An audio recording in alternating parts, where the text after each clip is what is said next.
ఆయన యేసుక్రీస్తు నామములో మీ అందరికీ వందనాలు. బాగున్నారా?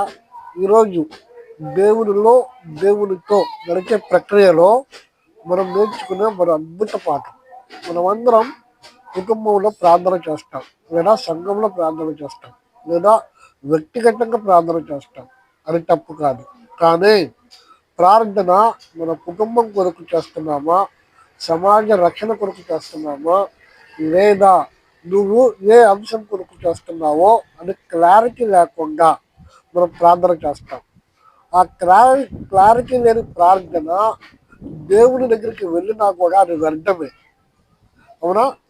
ఇప్పుడు నువ్వు ఒక చదువులో ఒక క్వశ్చన్ వచ్చినప్పుడు ఆన్సర్ నీకు తెలియకుండా ఏది పడితే అది రాస్తే అది తప్పు అవుతుంది.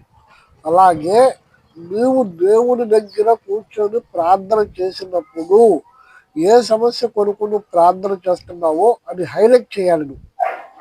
ఒక హైలైట్ చేసి ఆ ప్రార్థనను నువ్వు గోల్జాడాలి.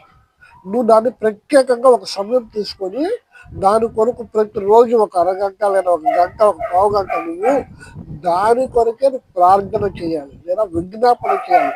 దాని కొరకే నువ్వు స్తుతులు చెల్లించాలి.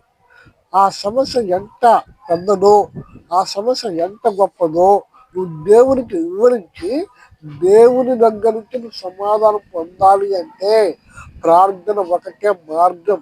ఆ ప్రార్థనతో నువ్వు విజయం పొందాలి అంటే దేవుని వాక్యంలో అపోస్తల కార్యంలో పేతురు, స్టెఫను, యోహాను ఏ రీతిగా అయితే ప్రార్థన చేశారో ఆ రీతిగా ప్రార్థన చేయాలంటే అపోస్తల కార్యాన్ని 1 నుంచి 28 అధ్యాయం చదవండి.